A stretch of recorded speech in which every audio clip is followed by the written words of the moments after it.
Now for the second lecture today, I want to look a little more closely with you at the experiential quality of pure awareness, at the phenomenal character, and basically in two parts.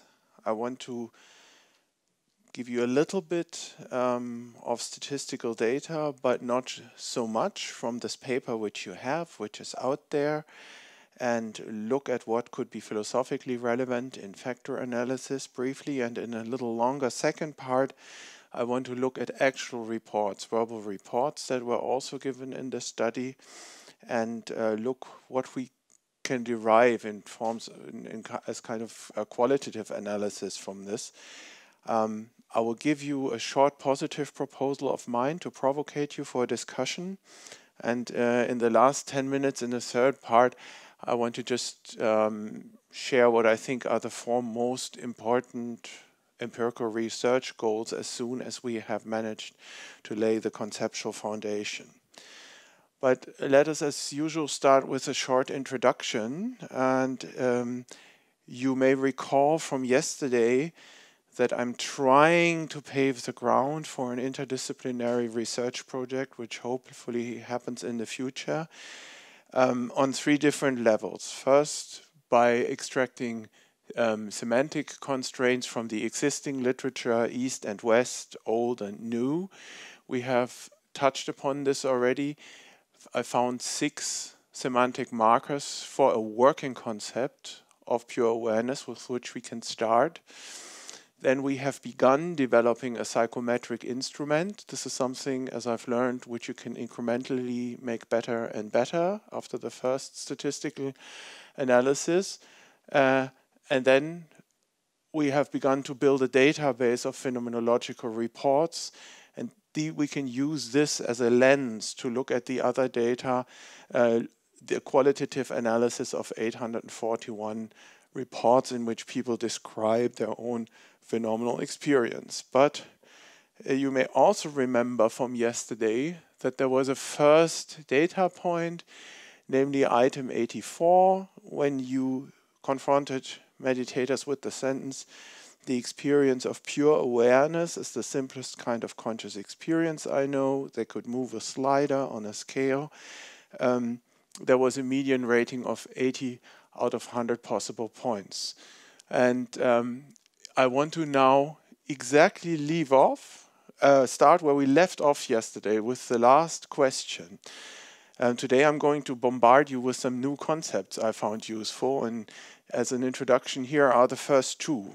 The C fallacy, that is when you conclude from experiential reports where people say they have touched or contacted the very essence of consciousness, that they have experienced consciousness in their purity, that fact is a reliable indicator of actually having been in touch with consciousness as such, with consciousness per se. Of course it's not. It's a phenomenological fact, but from these statements you cannot, as we discussed yesterday, directly boot up into a philosophical theory of consciousness, as it were. The reason I have coined this term is that in the ancient Buddhist Hindu philosophy literature, there's often an assumption like this. So you get in touch with pure awareness, and you have a phenomenal experience of direct insight and knowing, and that proves that you have been. And that also licenses strong metaphysical conclusions. From a Western perspective, this is of course not possible, but also in the popular literature about meditation in the West, today's literature, you find this very often. So if somebody just refers to the essence or pure consciousness in and of itself, these reports themselves do not imply any claims, for instance, that such an essence actually exists. There might be not such an essence. And maybe some of you have noted that the whole of Buddhist metaphysics, for instance, is anti-substantialist and anti-essential. So to draw such conclusions is actually flies in the face of general Buddhist philosophical principles. So, according to Western standards, you would need independent epistemic justification. There is something parallel for the feeling of knowing. I call this the E fallacy. That's when you falsely conclude from the phenomenology of insight, from the phenomenology of directly, non-conceptually knowing. I call this the phenomenal character of subjective confidence, that is a reliable indicator in an epistemological sense that you really have knowledge. Of course, you can have very robust feelings of knowing and they are completely illusory. You can have them on drugs, you can have them during serious psychiatric conditions. But for instance, in Geneva, there are very good epilepsy researchers, Fabienne Picard and their team, and they have also caused by direct electrical stimulation in the brain in epilepsy patients, quasi-religious experiences of absolute certainty, of knowing that you know, which is absolutely direct. There are a small subset of epileptics who have intense spiritual or religious experiences in the aura before they go into the attack. And modern research into this suggests that you can even recreate it. So nothing much follows in a strict philosophical sense from these phenomenological reports. And there is even a version, the M fallacy. You can guess what that is, the metaphysical fallacy. I have touched the ground of all being, pure existence as such. Of course, the phenomenology doesn't license any strong conclusions. Now let's look at some quantitative data. So this paper, you've already seen it. I've briefly shown this yesterday. So we had about 1,403 usable questionnaires in the end in 5 different languages. We had almost the same number of males and females, 77.3% of regular meditators. Most of the people did not regularly use psychoactive substances. Vipassana and Zen were the most frequently practiced meditation techniques. And of course, we had a strong bias to German languages, like Switzerland, Austria, and Germany. There was also a strong response from Holland. So it wasn't evenly distributed. I tried to get a lot of data from India. Unfortunately, it didn't work this time. Maybe we're going to make a longer open-ended study, at least that's the plan, and let it run in many different countries and linguistic solutions. The 12-factor solution, I already explained yesterday, explains 44% of the total variance. This is not very much. That's moderate to acceptable. And the question now is, how can you, through mathematical exploration, through further pilot studies, simplify or focus this questionnaire so that the explained variance rises? I also showed you the... Can anybody read these? Can you read these lines back there? No? Okay. These are the 92 items. You find it, it's all in the internet. All the questions we asked, we developed these questions through pilot studies, and you see how they were distributed. What I want to do today, I showed you these 6 to 12 factor solutions already yesterday. Can you read a question like that in the back? No? Too bad. So I'll give you some examples. Was awareness itself the only content of awareness? Did you have weight sensations? That's interesting because you have a strong subpopulation. People say it is weightless, the experience. What else? Did your experience vary in its intensity? Was there discursive thought? So the first strongest factor is something we named time, effort, and desire. That reflects the mundane experience of the meditator who is constantly distracted, mind wandering, has to go back, is confused, has a temporal experience, tries to get somewhere, makes some effort. That's the mixed experience normal human beings have when they meditate, and sometimes they have brief episodes of pure awareness in between. Then the second strongest one, I already discussed this briefly yesterday, was peace, bliss, and silence. And you see the whole list. We also had pure awareness in dream and sleep, luminosity. Some people have a lot of thoughts and feelings, overlaying it. For some people, it's in combination with body and spatial perception, interestingly with self-touch. And at the very end, you have this robust factor, witness consciousness, which many people report over the centuries and which directly corresponds also to philosophical concepts, for instance, in the Advaita tradition. So you can do many things. I don't want to burn too much time with this today, but you can see, for instance, for every factor, how much of the variance every factor explains and how strong the internal consistency of the items is, the phenomenological items that constitute it, how strong they hold together. And then you see, for instance, that mental agency, touching world and self have a very strong internal coherence, and you see that the explained variance goes down. There's a lot of things you can do. There was also a rotation, so not everybody got the questions in the same order.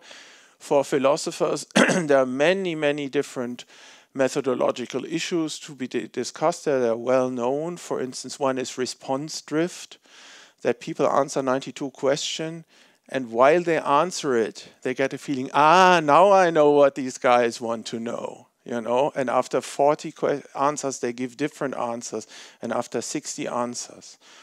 Or that people want to please the experimenter. Or that people want to show that science is nonsense and that all of this leads to nothing, you know, that this is a completely bizarre enterprise. Or that people think this is not about describing their experience, it's something like a test in high school, and they have to be good at it. And then they use concepts they have learned in the past. There's also positive self-selection. Some people will participate in things like this because they think, I should do this, I'm an expert. There may also be negative self-selection. There may be some people, especially advanced meditators, who say, this is interesting, but beside the point. There may be some people who have an anti-scientific hidden agenda and not participate in things like this, and so on. So there are many, many methodological issues which statisticians know.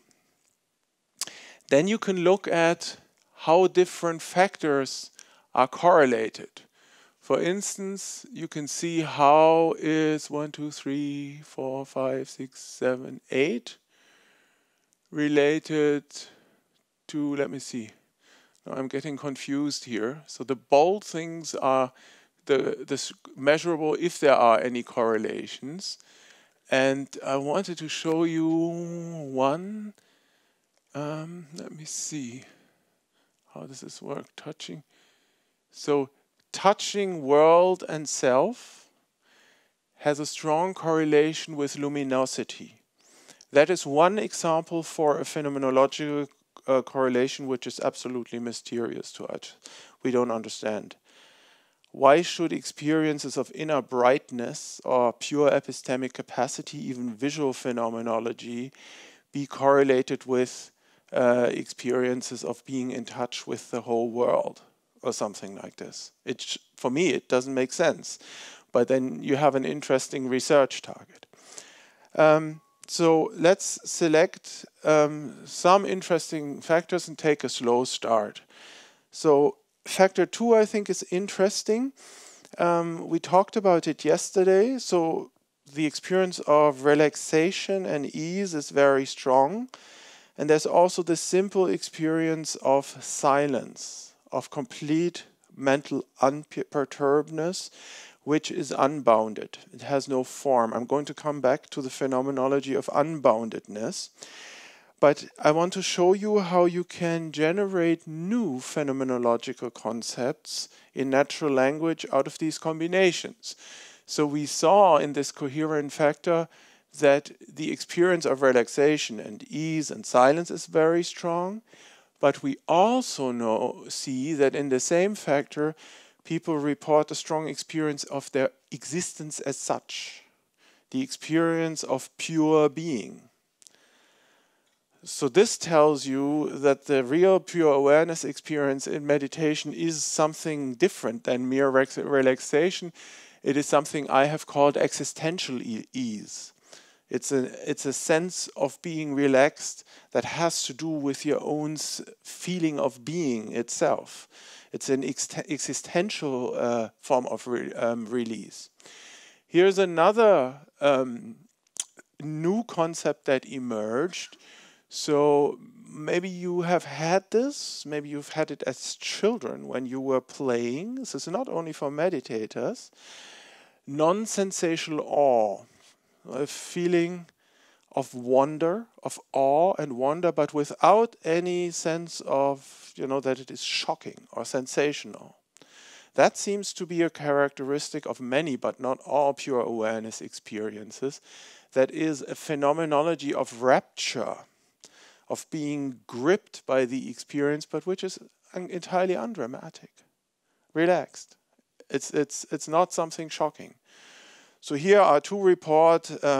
It started as a regular experience in the bottom with first a lot of ideas, images and noises, then gradual relaxation, then a beginning of letting go of any self-control. Then, rather brief toward the end of a session, a state of peace, clarity, dissolving of body awareness and stillness of mind. That's classical. That's normal, The other person says a feeling of calmness appeared, my body relaxed, the breath breathed itself. That's something you find very often, being breathed. I had only a weak feeling of I, the experience of clarity, boundlessness, connectedness with everything was in the foreground.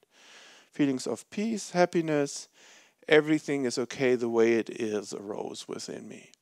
The shortest description in all of the study for what pure awareness is, this one guy just wrote okayness. That's it. So, if you look into the literature, how is it described? You get a lot of no's. If you look in the contemplative literature, you say pure awareness is not a perceptual experience. There is no objecthood. There is no phenomenal property of bound multimodal objects, nothing reified. There's no segmentation from the background of a perceptual scene. It's not a motor experience. There's no motion in space. There's no motion in time. We discussed this briefly yesterday. It's most importantly not a cognitive experience. That is, there's no symbolic high-level thought. There are no concepts. There's no mind wandering, daydreaming, or discursive thinking. We're going to talk about what nonegoic means a lot later down. And I just want to highlight one thing which you frequently find: unbounded. Unbounded awareness doesn't mean that you have an experience of infinite distances, of large expanses, the whole universe or something like this. This is not what it means. It just means that there is no second region to which you could direct your attention, because that would be unconscious, right? There is no detectable boundary, but as I said, there are no limits or no horizon, but it's also not, till the end of the world or so. Although many people actually report an experience of vastness. This character of unboundedness has, just a footnote, been the basis, I think, the phenomenological anchor of metaphysical arguments in ancient Indian philosophy, where there is, for instance, the so-called neither one nor many argument. So the idea is this thing, whatever it is, it's not many. There's absolutely no structure, no complexity in it, but it's also not one. It's not unity in a strict philosophical sense, and that has to do with the unbounded character of it. And this kind of philosophical argument tries to show that you just cannot think about it properly. There is only neither norness, metaphysical indeterminacy. It is something about which all these concepts, like is it one or many, don't work. So let's look at another factor, factor 4, wakeful presence. That integrates a specific form of experience where you're wide awake but embodied. There's a here and a now. There's spatial-temporal self-location, but you have this unified experience of existence as such, resting in an experience of pure being, but with space and time, and the experience of wakefulness. So the 4 strongest loading items refer to the embodied experience of wakefully being in the present moment. That is something you all know, also if you've never meditated. You've all had that in good moments. It can be very strong for certain people at some points. So now we get into something that is beginning to become philosophically interesting.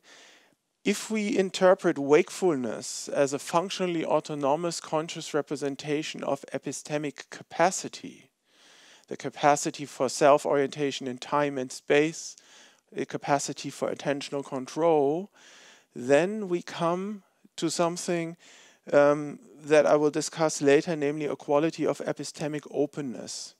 And I think that is the very abstract intentional object of these states. Remember yesterday I said I'm a representationalist.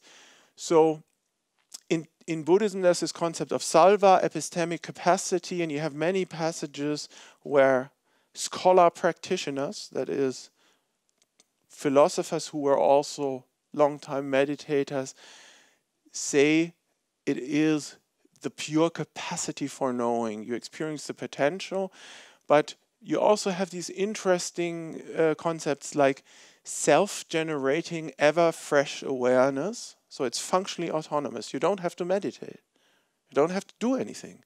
It's like a fountain that is running anyway.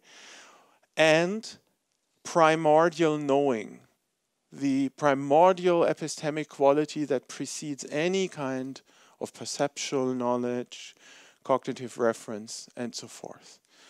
So let's look at some report. I wanted to bring you classical quotations, but for reasons of time, here's just a single one. Dakpo Tashi Namgyal in the 16th century. It is a wakefulness for which no words suffice. It is not a definable entity, but at the same time, it is a self-knowing, aware emptiness that is clear, lucid, and awake. So these would be canonical descriptions from one of the best meditation manuals in the history of humankind, I think, which is called Clarifying the Natural State. And the title of that book already tells you what the idea is. You don't have to construct a state. You just have to clarify something that is already there. So let's look at 2 examples. Maybe at the bottom, 749. The person says, I wake up in a spaceless, time-free space. I have no body and cannot perceive any objects. Thoughts hardly form.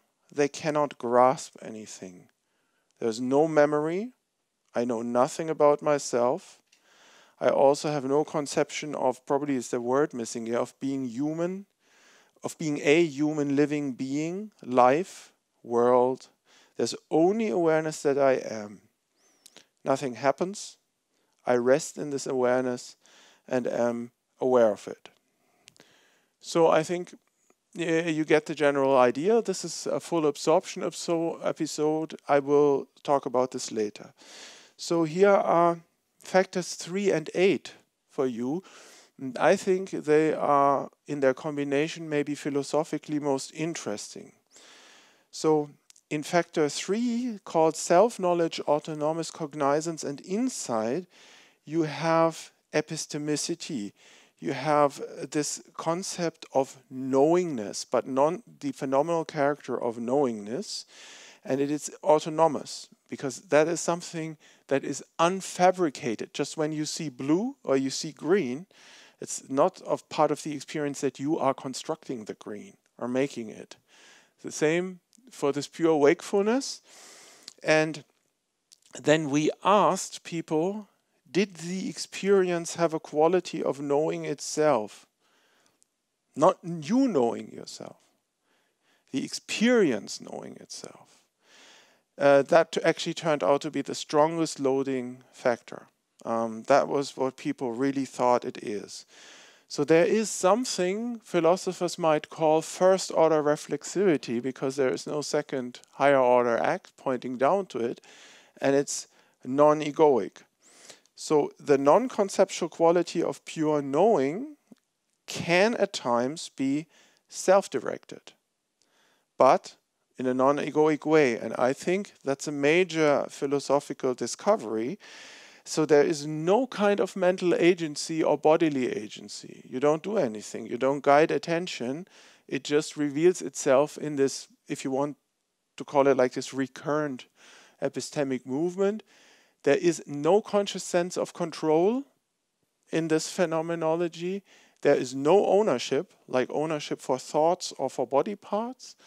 And the phenomenology of selfhood is also absent.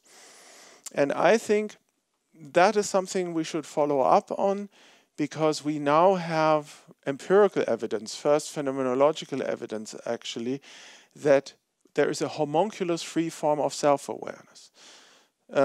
Yesterday there was a question about Fichte, Sartre, Frank, Zahavi. This is not pre-reflective self-consciousness. You know, this whole philosophical debate about pre-reflective self-consciousness is something about an egoic quality that is pre-conceptual. This is a non-egoic quality, but it is selfy in the sense of being reflexive.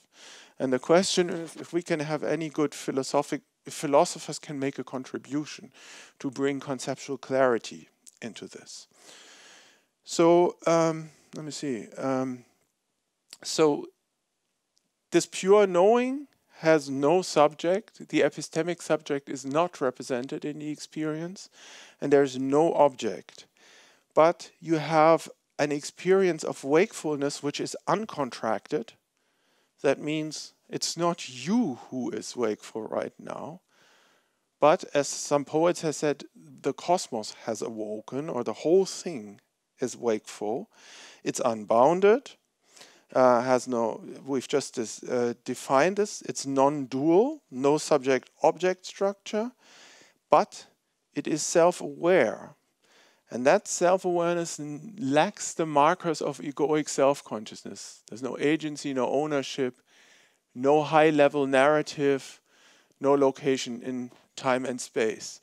What we find statistically, metaphysically, that this factor, mathematically, that this factor is negatively correlated with selfhood. So the phenomenology of self-knowing and self-awakening is non-egoic. And this may be, I put this just as a hypothetical statement, that may be the spiritual essence most people are after in this experience. The non-egoic form of self-awareness that has nothing to do with you, you know. To make it very clear, the idiot that has read books about meditation and sits on a cushion and wants to have a state like this is the strongest occluder. The agent who wants this because she remembers that she's heard about this. This is what destroys it. This is what prevents it. So here are let's just look at very different for description. This was mostly an experience of emptiness, not as an object, but as emptiness, consciousness, cognizing itself. There was a lot of clarity and a joy that lasted for several days. Another of our participants says, it was odd, as I kept experiencing no thoughts, just emptiness, yet it was fullness at the same time. The body felt like it dissolved, and what was left was my awareness being aware of itself. Another description, I experienced awareness itself. Not in the sense that I was experiencing awareness, there was no me, no observer. Awareness itself was always already aware. That's the transcendental character to which I will come later. We already talked about it yesterday. And one last example from the database. Also, I became aware of the fact that thought does not have primacy in my experience.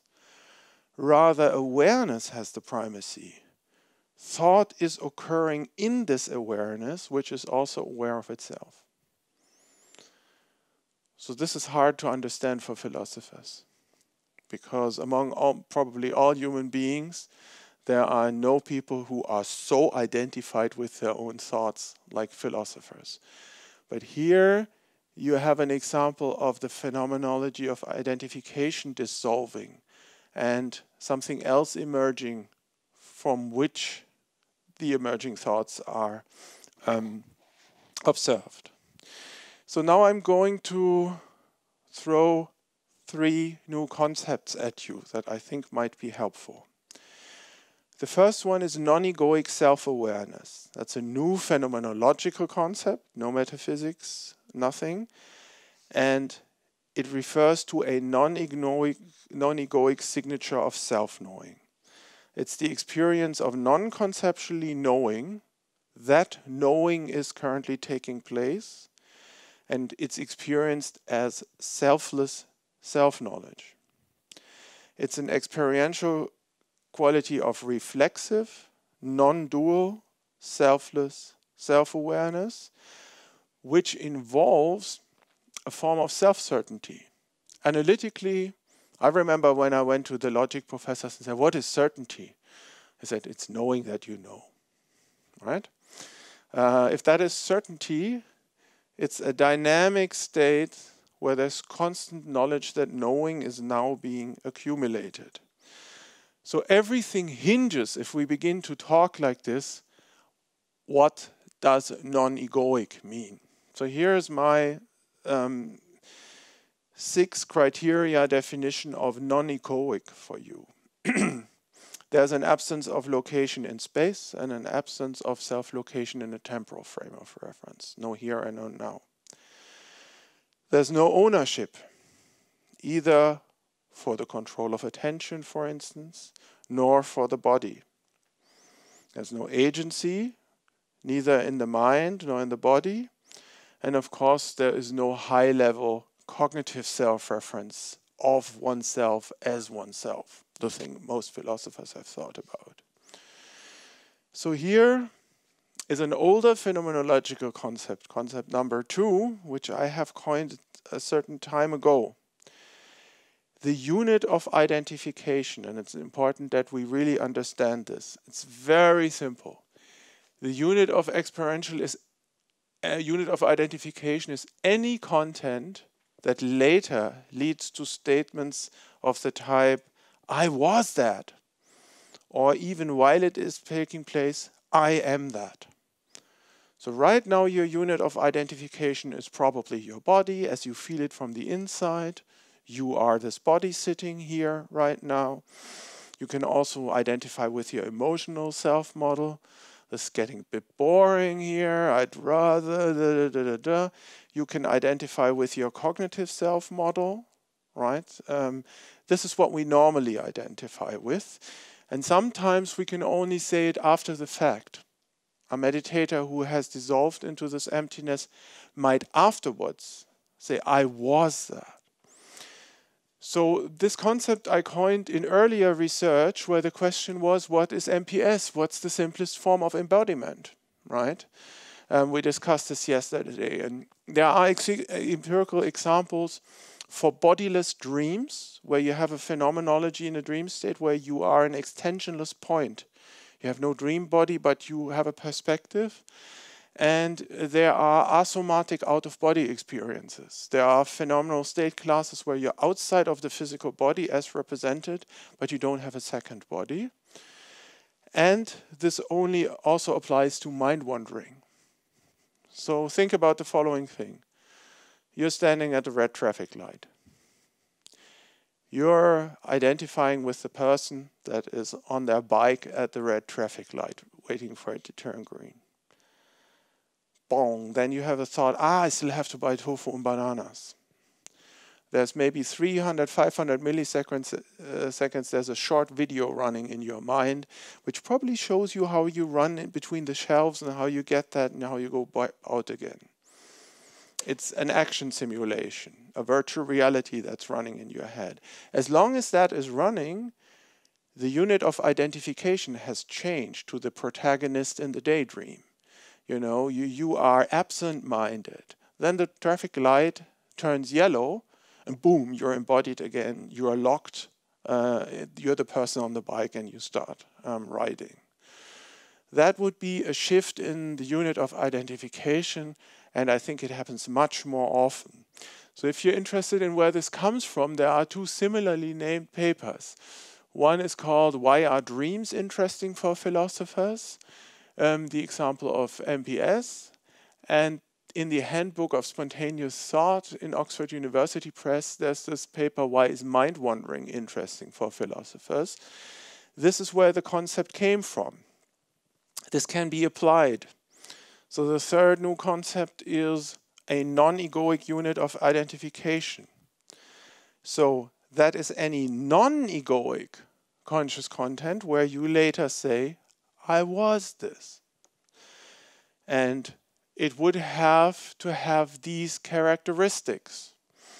Now, the interesting question, of course, is, I think it's already a research result, is can pure awareness itself sometimes function as the non-egoic unit of identification, right? What is important about these concepts is you can bypass centuries of discussions about, but is this a true self or is this no self? I think the truth is in the middle. It depends what your semantic criteria for selfiness are. And you can have the phenomenology of self-awareness, non-egoic self-knowing, and being this, identification, but without all the rest. So it's a conceptual question if this is selfie or not. This already brings me to the second part of this talk. Let's look at a little more at qualitative analysis. So what state markers? If we look at how people describe it, here is one description. A space of timeless, self-luminous, world-penetrating silence. The silence is not acoustic, the space is not physical. Shining, fragrant, sweet silence, delicious silence. That's what one person says. So silence is one strong marker in verbal reports. Then there's simplicity, and we've discussed this, we can be rather short here yesterday. There are some people who say simplicity is exactly what describes my experience, but we already discussed where do we get the third person criteria for minimality from? Who supplies us with these criteria? Let's look at one description again. It is a domain of complete silence, simplicity. There is nothing that needs to be expressed, communicated, or evaluated. The very simplest being.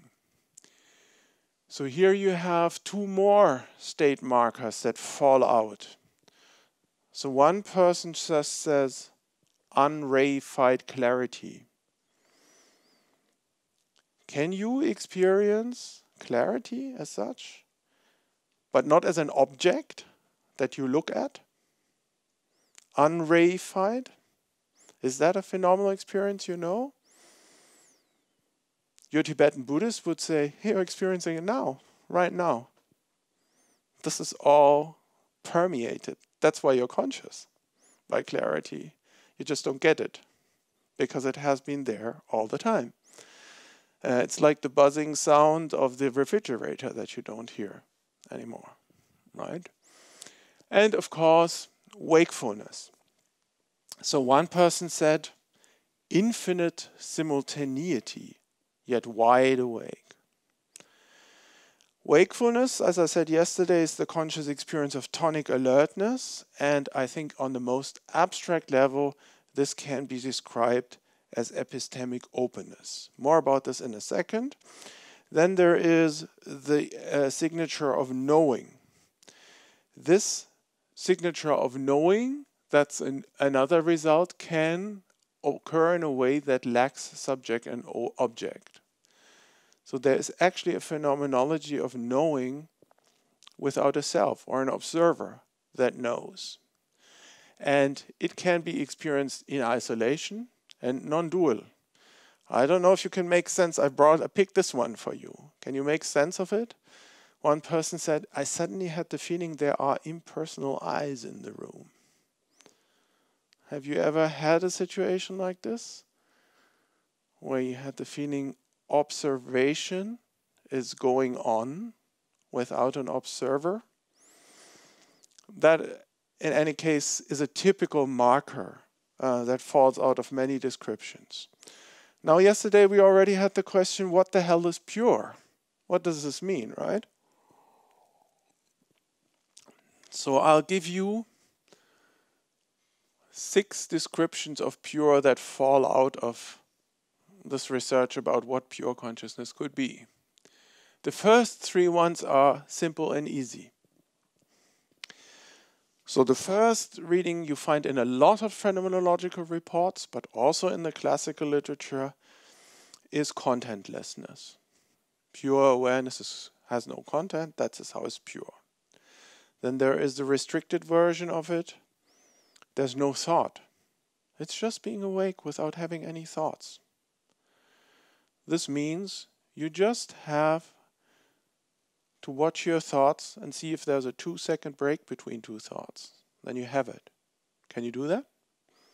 Can you just watch your thoughts as they pass by? It's entirely undramatic. It's in the break. And the third classical descriptor for purity is clarity. This relates to the concept of epistemic openness, which I'm going to explain soon. Here is something that is a little more demanding. You could have a computational model that says it's actually what knows itself is one part of the brain. Something radically materialist. So it's actually a form of introception. It's like feeling your breath, or feeling your gut movements, but you feel non-perceptual higher levels in the brain. It's a way of feeling the brain itself, the sheer activity. Then there is something we already discussed over dinner.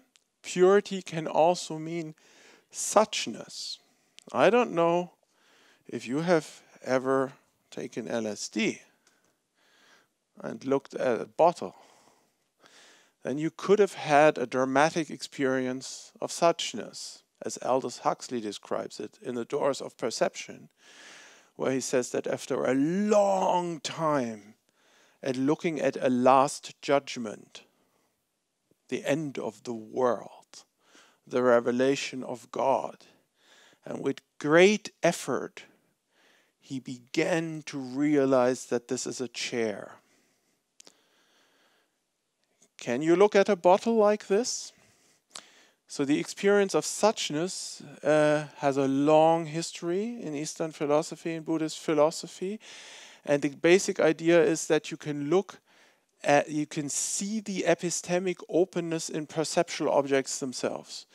That is, you can look at the object without any cognitive penetration, without any conceptual overlay, without the label of bottle, as if you would see this for the first time in your life. You landed on another planet. You don't know what that kind of object is. And then it takes on a timeless, self-revealing quality. It's like it is pointing to itself, as if it was self-evidencing. These phenomenologies exist. This may sound strange to you, but it plays a large role. And suchness has interesting relationships, for instance, to Husserl and the concept of being bracketed. Because suchness also means that the distinction, if that bottle exists or doesn't exist, doesn't make sense anymore. It's not only objecthood and labels and concepts, but it's fundamental categories that are imposed on it. This is not a hallucination, this is real. This distinction makes no sense anymore. So that's one description in contemplative phenomenology, that the purity cannot only be seen in awareness itself, but with practice it can reveal itself in perceptual objects when you have learned to see out of emptiness with the silent mind. And here's something you may have heard, that's the last criterion, non-duality. So non-duality is a frequent term in this literature, and it just refers to all kinds of consciousness without subject-object structure. Now what we learn is there may be degrees of purity in this sense. Many of our meditators in the studies say subject-object distinction was almost absent, like something that fades out. And the interesting thing is that we can now see that this may be just a special case of many other phenomena that lead to paradoxical reports, like this is neither real nor unreal at the same time. The brain has a landscape of hyperpriors, of very abstract assumptions about what the structure of reality is. One such hyperprior is there is a self that knows objects. Another such hyperprior is things either exist or they don't exist. Yet another hyperprior is something is either in time or it's eternal. But if we take this phenomenology seriously, we see, for instance, that there's a real phenomenology of timeless change. You can, like Aldous Huxley, experience flow and eternity at the same time. It's possible without meditation, by taking mescaline, for instance, right? So we have, I just give you this one reference, we have new computational models that are coming and that allow us that the pure awareness experience in meditation allow us to see that it may have something to do with flattening the hyperprior landscape in the brain. The abstract assumptions that structure our experience. Now, two sets of experiences, two sets of reports. Non-dual awareness is described as fundamental. 3 examples. It felt like being at the ground of all cognizance.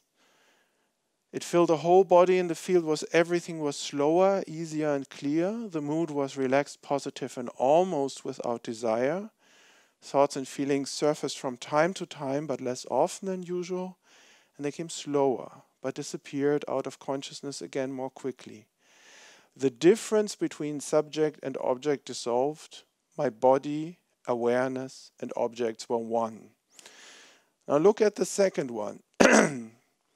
I perceived subject and object as the same substance, facing each other like the two inner surfaces of a folded sheet of paper, as if subject and object were created by folding the fundamental substance and the observer were placed arbitrarily on one of the two sides.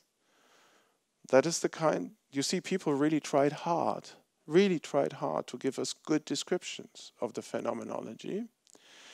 And here's something we have in some reports. I didn't have the feeling that awareness radiates from me. Suddenly, it radiated towards me. as if the trees were aware, the earth, the sky. So I thought in the beginning, but then I noticed it's everywhere. We have these reports where a woman said, I was doing walking meditation and suddenly I had a problem. Am I looking at the grass, or is the grass looking at me?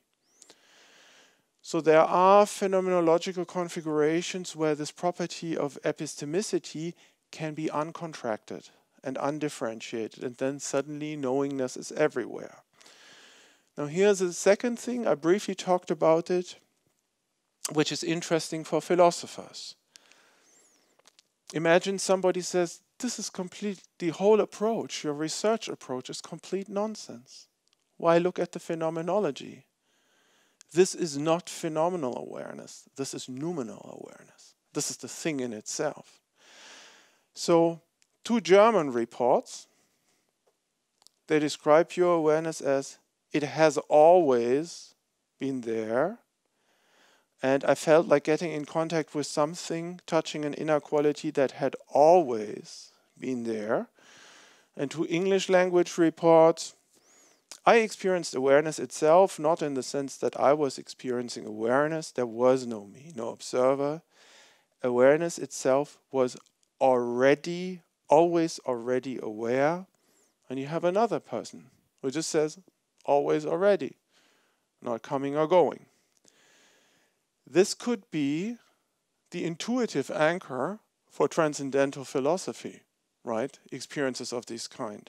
It is possible that people have had experiences and certain kinds of philosophy were an attempt to make sense of it on a conceptual level. So what do we make of this? The third element, somebody here, I like this person very much, insults us philosophers. Now look at the insult. It's a very advanced person who was in solitary retreat for a long time.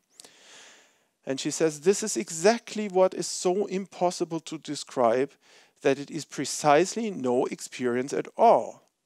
This is the first thing that I intuitively realized each time.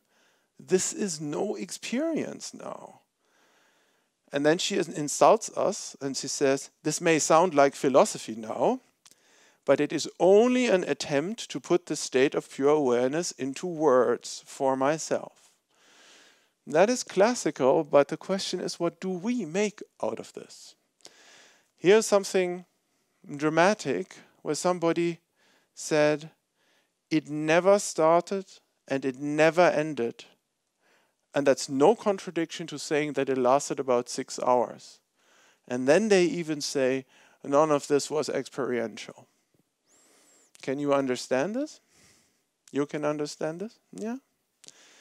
The question is, can we learn something from this on the level of modern analytical philosophy of mind and cognitive science? Can this be elevated to a level of clarity? Some new concepts. So, a full absorption episode is one, we already touched this yesterday, where you have pure awareness as a stand-alone phenomenon, where it's the only thing that can be reported. And a full absorption episode cannot be reported while it takes place.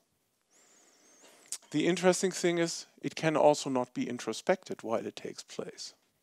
Right? If you make an attempt to look at this, it is gone. You have the dual structure again. There are 3 trajectories, and that is important for future research, as I'm going to say in the last slide of this talk. In about 10 minutes, I'll need a little more. We know that full absorption states can be entered in 3 different ways. From the wake state, somebody sits and meditates on a cushion. Spontaneously occurring, we talked about it yesterday, during non-REM sleep, and deliberately from the lucid dream state. There are some practices in dream yoga where people learn to lucid dream, and when they have a stable lucid dream, they just dissolve everything. They just make everything go away, and they're left with pure awareness. So I spare you these description of full absorption episodes. They're often not very dramatic. Somebody knocked on the door. I had not been aware of anything in particular, but there had been no conscious content. The experience was utterly without content. Now here's one distinction, I think, that is important. An MPE state, that is something that is still content-specific and local. So you have an episodic state where somebody experiences pure awareness, but it usually is still attributed to an experiencing self. I am having a pure awareness experience now. That's an MPE state, or I had one. Something different is an MPE mode, where everything runs like it's running. You may be going to university, but everything is globally dominated by this experiential quality of awareness itself.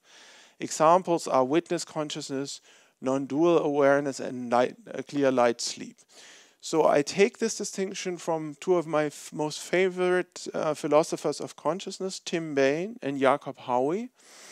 They introduced this distinction in this book chapter on modes of consciousness. They are not responsible for the nonsense I create. And I also recommend strongly to you this TICS paper on levels of consciousness with Adrian Owen, where the question is, can we have a dimensional account of consciousness? And if you've listened, you know that I subscribe to this research program as well. So you recall I extracted these six conceptual, six semantic criteria for pure awareness. And the most important ones, if out of these six you take the strongest out, they are wakefulness and epistemicity. So wakefulness is just often described as clarity, cognitive lucidity, bare awareness. We already talked about it yesterday that it might be an experience of tonic alertness. And we can now distinguish a phenomenal signature of just knowing and also the reflexive phenomenal signature of self-knowing. So here is a central concept. Epistemic openness. That's an attempt to describe the content of pure awareness on the most abstract possible level. It's in part a reinterpretation of the Buddhist concept of emptiness, shunyata, but only on a phenomenological level. Epistemic openness means that you are open to the world in a specific way. The space of possibilities that's related to the acquisition of knowledge. So you experience the capacity to know, not that the fact that you know something. You could also say you have a representation of epistemic space. So that was what I was referring to yesterday. Could there be a highest order epistemic invariant, Peter? So an epistemic space is a set of possible states or processes of knowing. And of course, different animals, different human beings could open very different epistemic spaces with their nervous system.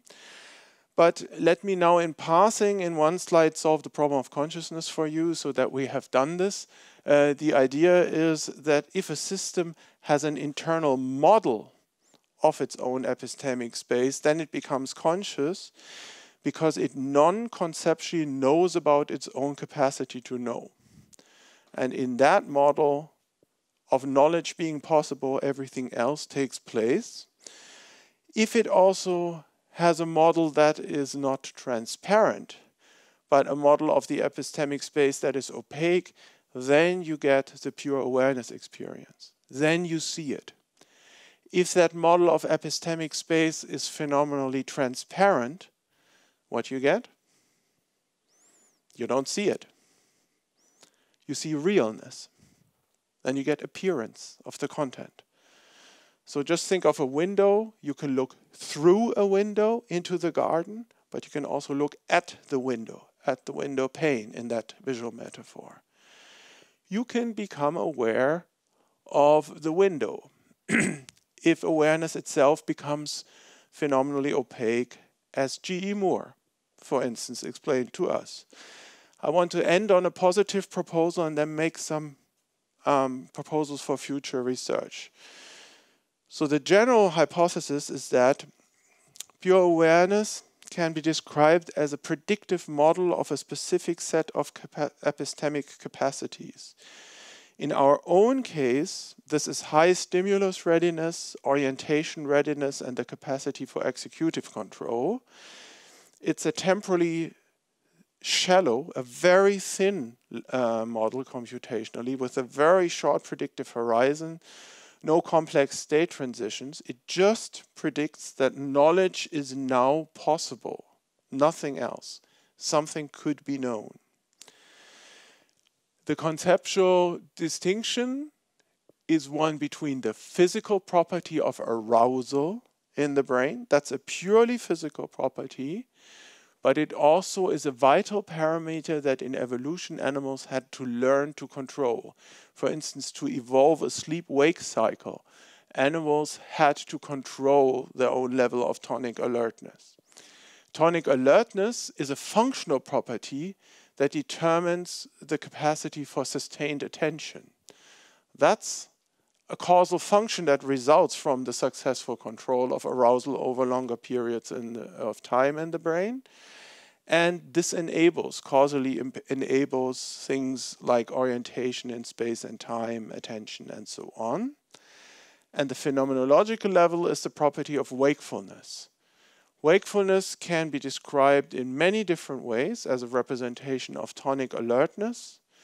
I think it's the major component of the phenomenology of pure awareness, and maybe it's the primary dimension of phenomenal state space. So my working hypothesis is old-fashioned representationalism. Pure awareness is a subsymbolic Bayesian and non-perspectival representation of tonic alertness of the process by which the brain activates itself. And it may be a case of subcortical phenomenology. There are some empirical things, but I will not bore you with this right now. Instead, I want to provocate you with a positive model. This model has been published in this 4-page commentary on Graziano, just for those who are interested. And I call it the contraction principle. The idea is as follows. Phenomenality, being conscious, is a subpersonal property. It's a property of a brain state. All of the research I have sketched falsifies the ubiquity thesis for self-consciousness. We have data that show that phenomenality can be instantiated in the absence of egoic self-awareness. Now, the contraction principle says that the brains of neurotypical human beings misrepresent this property of phenomenality by contracting it into a transparent conscious self model, creating the experience that you are awake and that you are conscious, which then begins, is the origin of a first-person perspective. So we have something that from the third-person perspective of science, strictly speaking, is a subpersonal property of some complex activation pattern in the brain. It is conscious, phenomenality, but the theory the brain itself has about it is that you are conscious, right? So much for discussion, and this brings me to the end of the second lecture, and I just want to propose what I think are the 4 most important categories of future research goals to you. So you can imagine for philosophers, for philosophical meta theory, there is a lot of work to do and there are a lot of questions. I will give you only 2 examples of what I think is important. I think the contamination of verbal reports by the belief systems meditators have is a major bias in all of this, more than in other fields of phenomenology. So the contamination by the theories people have, most people who meditate have, even if they are not in universities, have their own theory of what consciousness is. They have metaphysical theories about liberation, about enlightenment. They meditate in a religious context somewhere. This, of course, strongly influences the reports and the experiences themselves. this is a serious issue for philosophical methodology. I think the most interesting philosophical problem is the epistemic status of nonegoic self-awareness. So we do have this phenomenology I described of nonegoic self-knowledge. Is this a tractable problem for standard epistemology? If people make knowledge claims, do we have the conceptual tools to take this serious not phenomenologically, but epistemologically? So there's this phenomenology of certainty and insight. What is its epistemic status? I think this is an important question for the future. Then we must do better psychometrics and better phenomenology.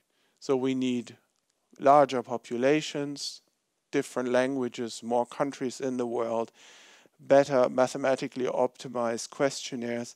We have begun to work on this. In principle, one could also think about big data strategies and AI applications in analyzing such verbal reports. Then there is a new field emerging, computational phenomenology. We should, of course, use the best mathematical instruments we have presently at our hands to describe these different target phenomenologies. Maybe we can say something about opacity control, ego dissolution, suchness, non-dual awareness, in a way that is more precise than ever in the past. Maybe we can make epistemic progress there. This paper I had already shown to you. I just want to draw your attention that there is a recent paper by a young man from Sweden, a Swedish citizen, which is truly excellent. For those of you who are interested in computational models, we are getting first ideas, who is also a meditation teacher, we are getting first ideas about what this form of meta-awareness could actually be. I think we should also recreate the target phenomenon using virtual reality technologies and combine it with different new experimental techniques like brain-computer interfaces, extended reality, or like in this example, real-time fMRI feedback.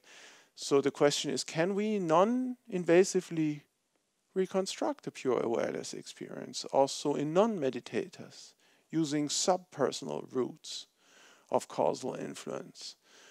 Or is this just a pipe dream that will never work because the classical meditation techniques mankind has developed are the best and the most subtle techniques that can be developed?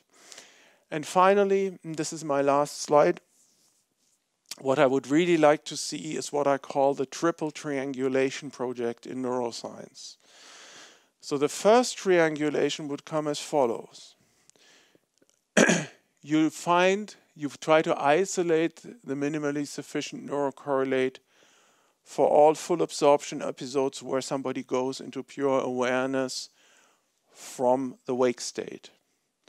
Then you do the same for type 2 episodes where pure awareness spontaneously appears in dreamless deep sleep. Then you can describe the commonalities and overlaps, and for instance, by creating a computational model that describes what this neurocorrelate actually does. Then you would have a cut set between the physical correlates and a functional description of the phenomenology of pure awareness in dreamless deep sleep and in waking consciousness. That would be triangulation 1. You do the same and you compare entering the state from the wake state and from a lucid dream. And you define the cut set of the physical correlates. With having people sleep in sleep labs, we're preparing for this. Having advanced meditators or people who train in dream yoga nap in sleep labs with high density EEG, for instance. And the third triangulation, you get it, would be comparing entering the target state from the lucid dream and entering it from spontaneously having it appear in dreamless deep sleep. If you have those three results of these three triangulations, then you can analyze and compare them on a second level of investigation. And then if there is anything like, in quotation marks, an essence or a common denominator, you will be very close to it. Thank you very much for your attention.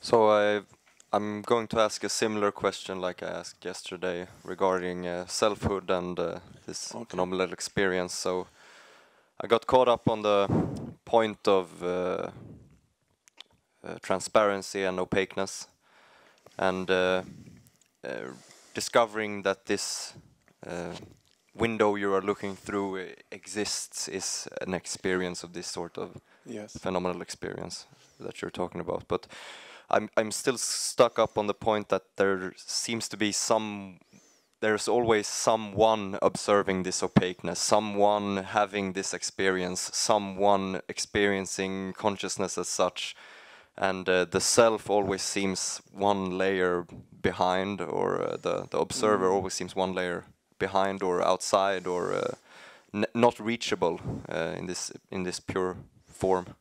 So I'm wondering what you think about that still. Well, do you know what philosopher syndrome is? That's a concept coined by Dan Dennett, the previous speaker. It's mistaking a failure of imagination for an insight into conceptual necessity. Nobody can imagine selfless consciousness. I have actually a brief book chapter in the Oxford Handbook of the Self where I have given the reason for this. You cannot imagine a selfless state because imagining is a mental action, deliberately, goal-directedly running a certain scenario and virtual simulation in your mind, and that creates the sense of effort. It's effortful to mentally imagine something. And the phenomenology of effortfulness, that is egoic. That is the source of identification where you have this feeling, this is my own imagination. I control it, I started it. So by empirical necessity for beings like us, trying to imagine this will always lead to a sense of self. And you can tell philosophers, you can put them in two boxes. There are many philosophers who think the fact that they cannot imagine this is a deep insight into something. And for centuries, these philosophers say consciousness without self-consciousness is inconceivable. But that's why I've tried to propose a model which goes in a middle way. You can have nonegoic self-awareness. Reflexivity is actually there, but it's effortless. Without that sense of effort, and it's not an imagination. So nobody in this room can imagine this. This is why it is such an interesting topic. You cannot imagine how it would be to feel like some of these reports, or for such a theory to be true. Doesn't this render the reports less valuable because imagining it and reflecting back upon it taints the pureness of the report? Yes, that's an interesting discussion that has just started. So I said in 2003 in Being No One, somebody who reports about a selfless state as content of their own autobiographical memory commits a performative fallacy, like assumes by the Speech Act, assumes something that cannot have been the case. There are now young philosophers saying, no, this is not a contradiction. This is something else. And we would need a theory of memory, a theory of episodic memories that lets us understand how you can remember a selfless episode of consciousness, but then in a second act, in a second metacognitive act, make it your own, appropriate it, and without contradiction describe it as a part of your life, as something that happened in your own life. I don't know what I really think about this. This is a tricky issue. One author that has written a full paper about it is Sascha Fink. If you Google that, there you get all the references. There is just a philosophical debate starting about the credibility of reports like this.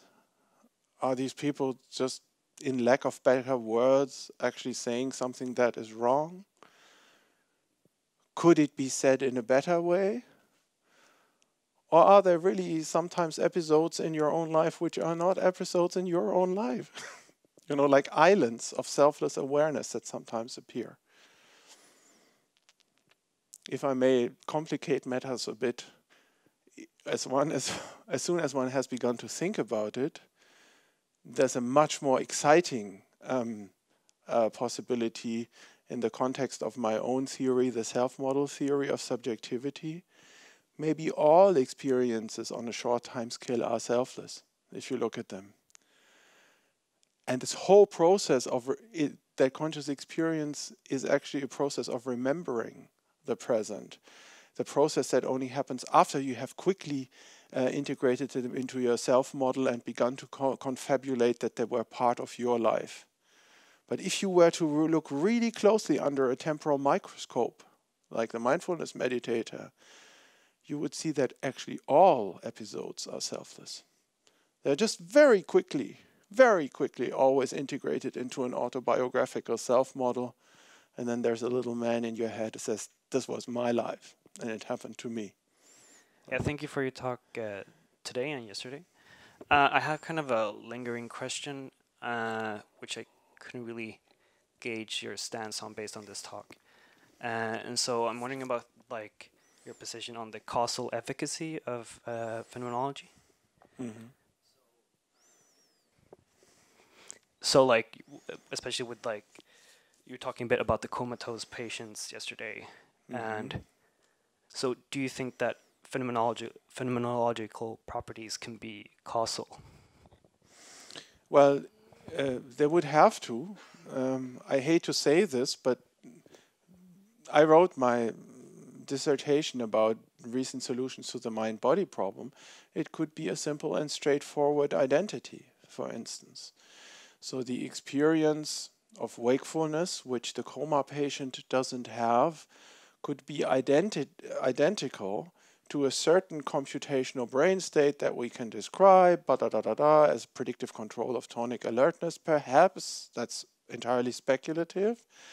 And if that model is there as a physical process, the phenomenology of wakefulness is there, and we see that comatose patients of this type and ordinary awake human beings have very different causal properties. So you see that there is a causal influence. So I don't know if I'm missing your question. I'm certainly not an epiphenomenalist in the sense that there's only upward directed causation. I think consciousness is a part of the physical world, but this kind of thing we have isolated, non-egoic self-awareness, may be very interesting from a physical perspective too. Because if anything like this, Jakob Howie has something. Maybe some of you know the 2016 paper on self-evidencing by Jakob Howie of states which can be statistically described as constantly tracking the conditions of their own existence, as predicting their own existence. And it could be that this is in a hierarchy in systems like us. It is the case. Just imagine a physical state. Every physical state has causally necessary conditions.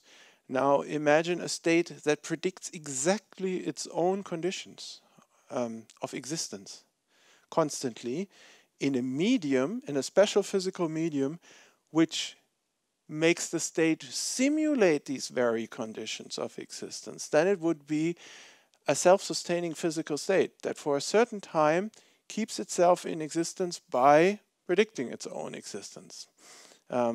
I hope this is clear. So something like a low-level recurrent process in this sense could also be mathematically interesting and physically interesting.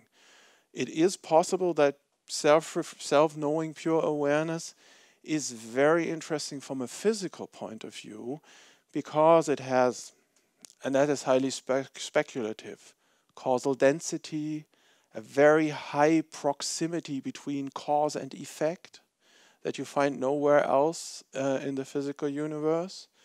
So my intuition is all phenomenal states are causally effective, but some may have a very interesting causal structure, we may find out, but this is all completely speculative, of course.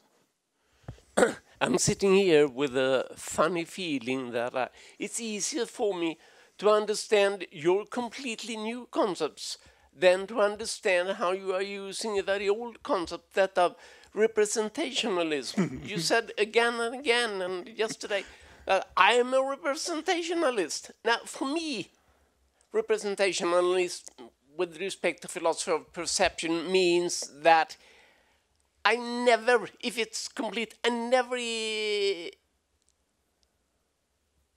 presented with anything. If I'm presented with anything, that it should be called a representation. Especially here, I'm perceiving you, but you, my perception presents you, and it represents the real you. Yeah.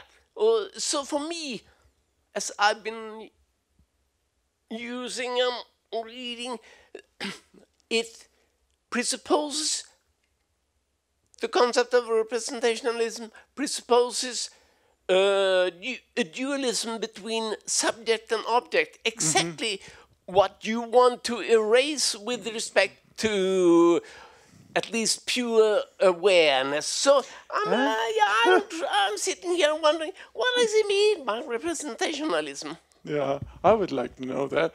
So I think the actual Cartesian residue is not, the difficulty in speaking about representation is not that it necessarily imports subject-object structure, but that it has this duality of carrier and content. That is a form of Cartesian dualism as well. But two things. So first, almost everybody says pure awareness is contentless. What I want to know, if there could be a content in pure awareness that is so abstract and so subtle that it makes it entirely natural for almost any normal person to say it is contentless. Would there be a content that would be almost necessarily described as the absence of content? That's how I come there. Second, I think we should distinguish between intentional properties and phenomenal properties.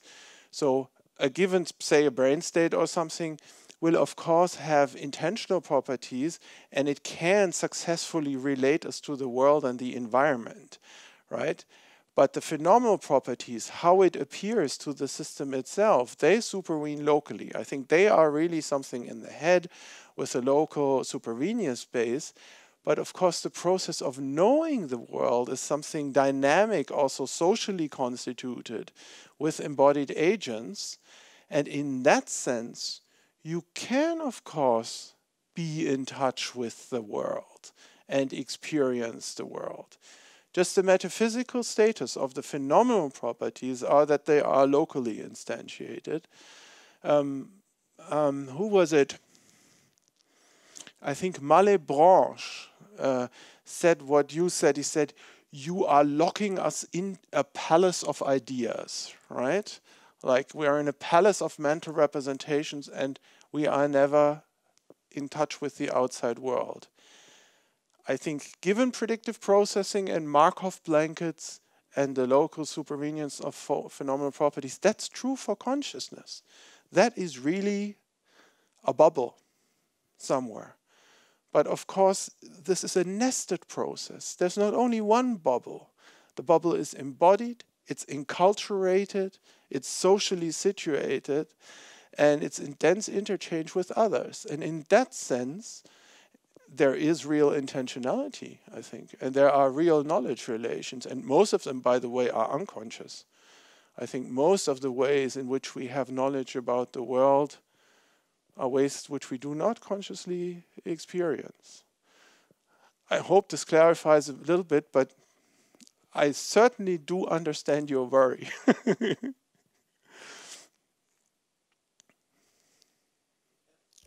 Can I? Oh. Yeah, sure.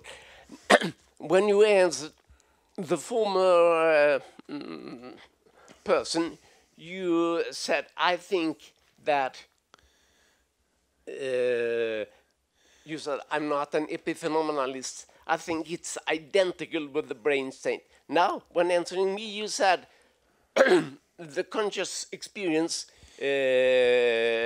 supervenes on the brain. To me, supervenience and identity are two distinct concepts. You can't have both together. No, supervenience is not an explanatory relationship, but it is compatible with token identity. That is formally that is possible, but now I'm gonna answer your last question. You see there are two ways of being a representationalist. One is to be a realist and say representations really exist in the world, in the brains of biological creatures. Another one is to be an instrumentalist, and that's more what I am saying. The only thing I'm saying is in this historical phase of the history of science and philosophy, the concept of representation, if empirically informed, say through predictive processing and things like that, is a useful instrument. Now, 2021, it is still a useful instrument to describe phenomenology, for instance. It doesn't mean that we don't discover tomorrow something like representations have never existed in reality or in the brain. The only thing I'm saying, this level of description is still useful today. It's heuristically fruitful. It can help us to generate testable hypotheses. I'm not saying representations are independent metaphysical entities in brains or something. We might give that up in the future. Might happen. In your talk, you said that a system becomes conscious if it has an internal model of its own epistemic space. And then you said this solves the problem of consciousness, which was very bold.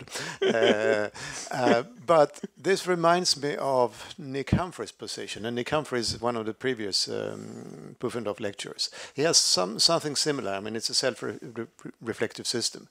Now, Nick Humphrey doesn't deal with minimal phenomenology, but I still suspect that there are some differences between your position and his. So could you enlighten me on what you see as the differences? This is very funny. I guess some of us talked about this over dinner yesterday, didn't we?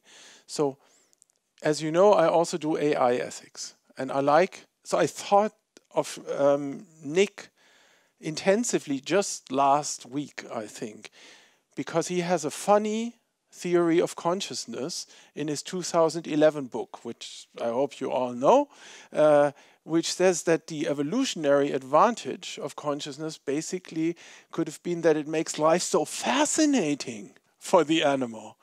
I always thought, this is a great idea. This is an absolutely unique and original theory about consciousness.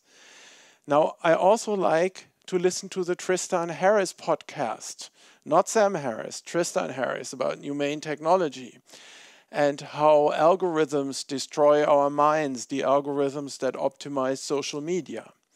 And there I've heard many experts saying that the algorithms that enslave hundreds of millions of teenagers worldwide for now and constantly learn how to enslave them have a computational goal.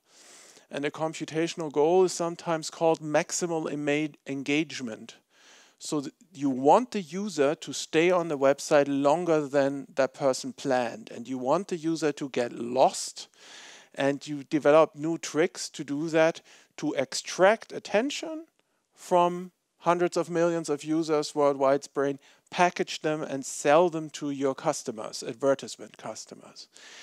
Now, when I heard this, that all these algorithms who become better 24 hours a day, 7 days a week, observing all of us, finding how to get us addicted, through division, through hatred, through comparing each other, who learn about the human mind, they target maximal engagement, then I suddenly say, yeah, that's what evolution did millions of years ago. That's what Nick Humphrey said. It created a transparent virtual reality in our head that created maximal engagement. It's much better than the internet. It's much better than the internet. The poor organisms, first it identifies with a transparent self model. It thinks it is someone.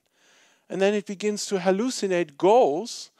And then it thinks these goals are its own goals. And off it goes, maximal engagement, made biological evolution super efficient. If anything of that turns out to be true, I think it was Nick Humphrey who had the idea first.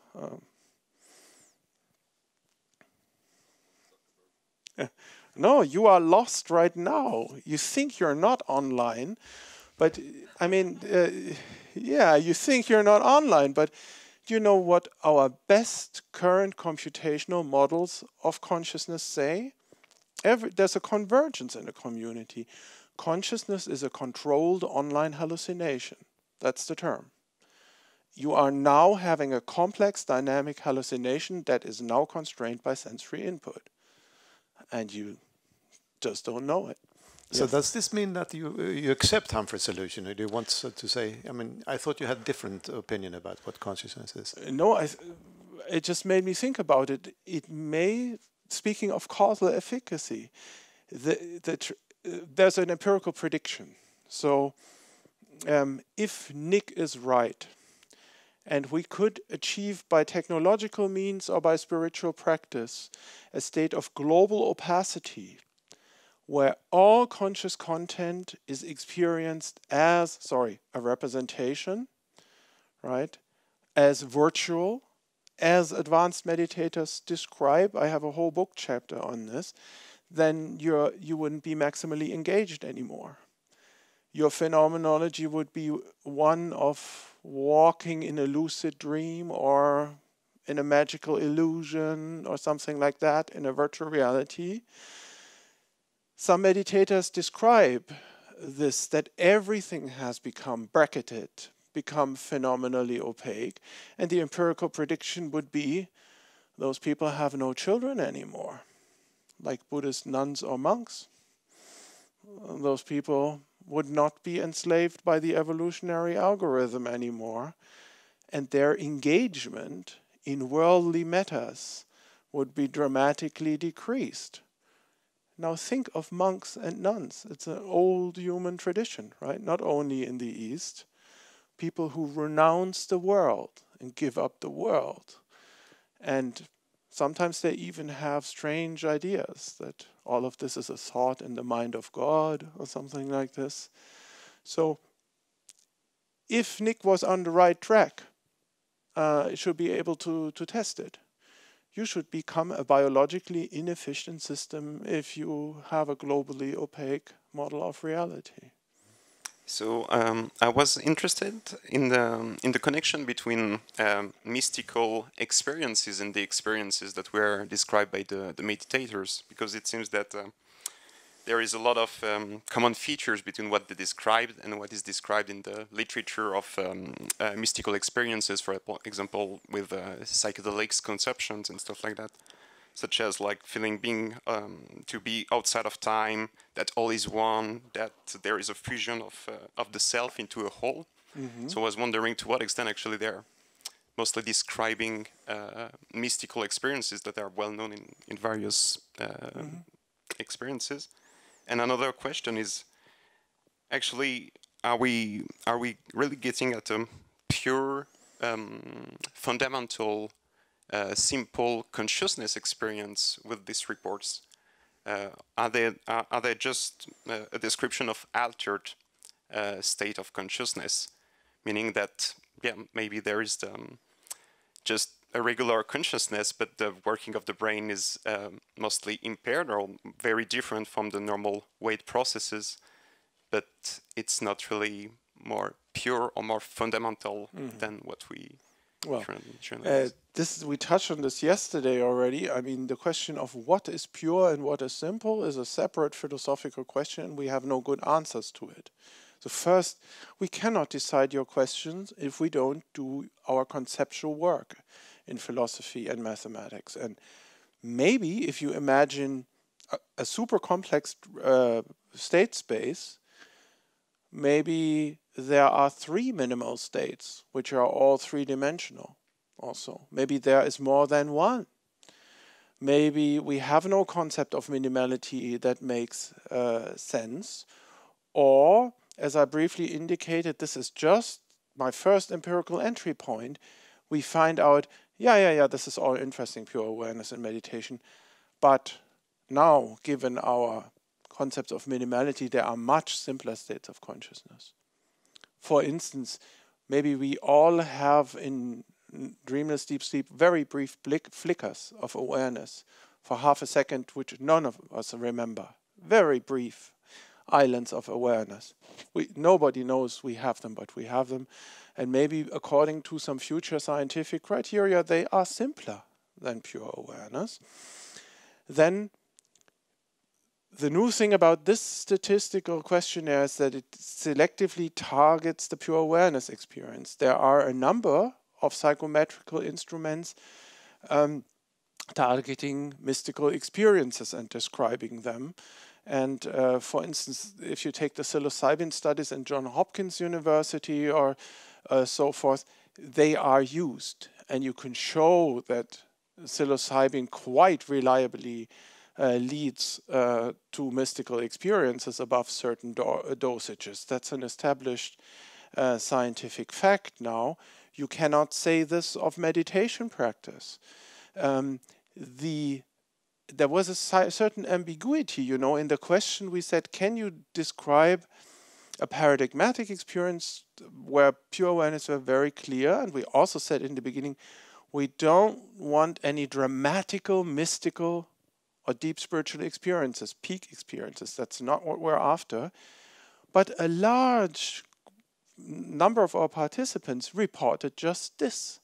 They reported something like this. They said, okay, the people want to know that experience where I had pure awareness most strongly. And then, of course, they described what I described, global modes, MPE modes, prolonged states of non-dual awareness, which sometimes last for minutes or hours, where everything is transformed and it's not a local experience. We were surprised by this too. Of course, many people describe something that strongly let me see. Here's a concept. There is a phenomenology of foundationless foundation that is directly related to mystical experiences, the experience of what I call non-dual being. We find this in Tibetan Buddhism in these concepts. I don't know how to pronounce them. Xixi Med, the ground of experience, of all experience, and this concept is there 1200 after Christ. I have done research on this, and the interesting thing is a little later you find it in our own traditions. So in Meister Eckhart, you have the Grund, der grundlos ist. You have a ground that is groundless when he describes his mystical experiences. But I found a woman in the Duchy of Brabant, a mystic who is the first person, Begine of Hadewig, to use this concept. She speaks that is middle-aged Flemish of a grondelose diepte, a groundless depth. So we have this phenomenology of a mystical experience as non-dual being in something that is absolutely deep and foundationless, but at the same time is the ground of everything. We find this in Tibetan meditators, and we find this in European medieval mystics. This is not what we were after, but suddenly we had a lot of people describing things like this to us.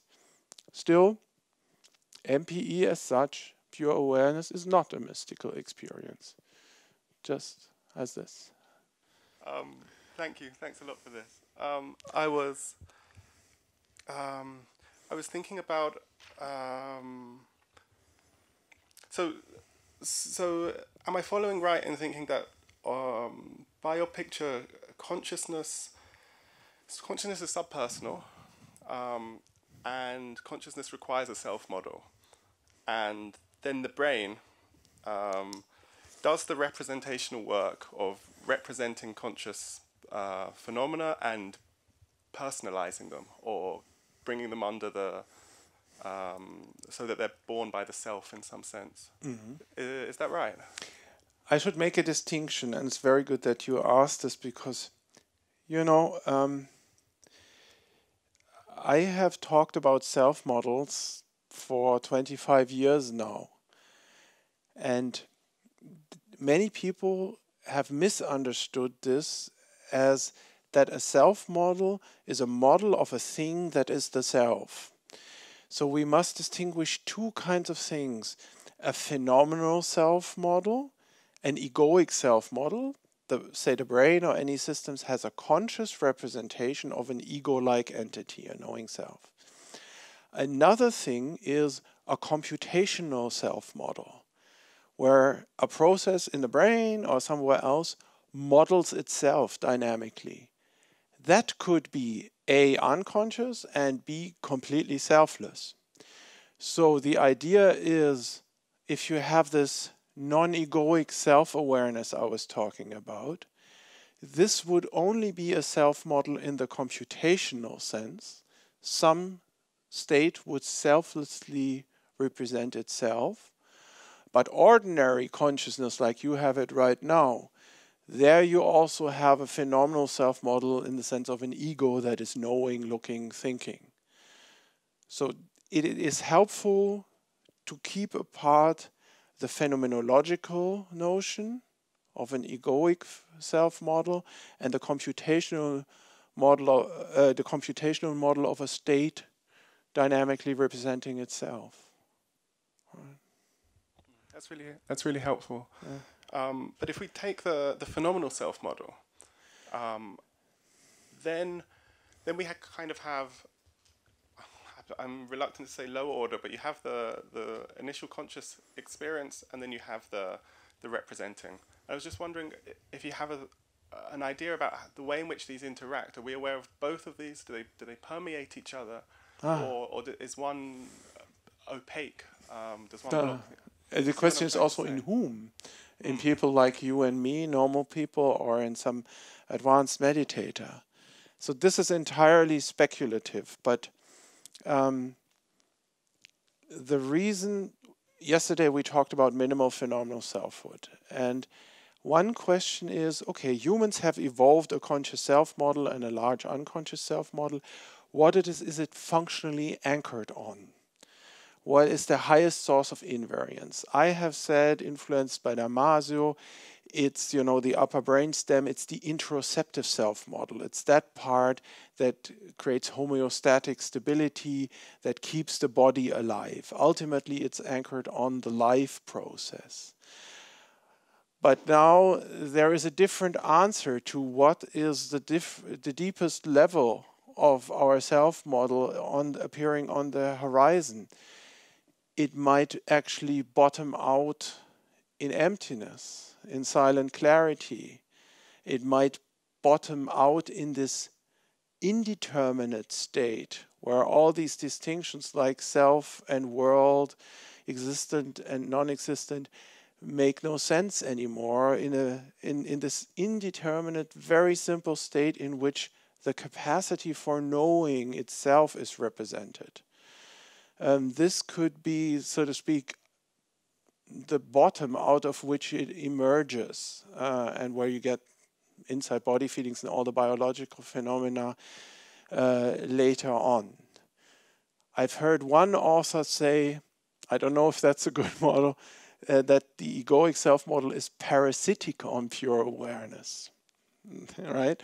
That it is something like a sculpture, a determinate shape that sometimes appears out of it, but can, in principle, dissolve into this pure awareness again. But that's all entirely speculative. So it could be the case that if we look what levels in the conscious self-model of human beings do exist, we find a level at bottom which is neither selfie nor non-selfie, where the distinction has disappeared, where there's just a phenomenology of indeterminacy. But this is just speculative thought. I have nothing real there.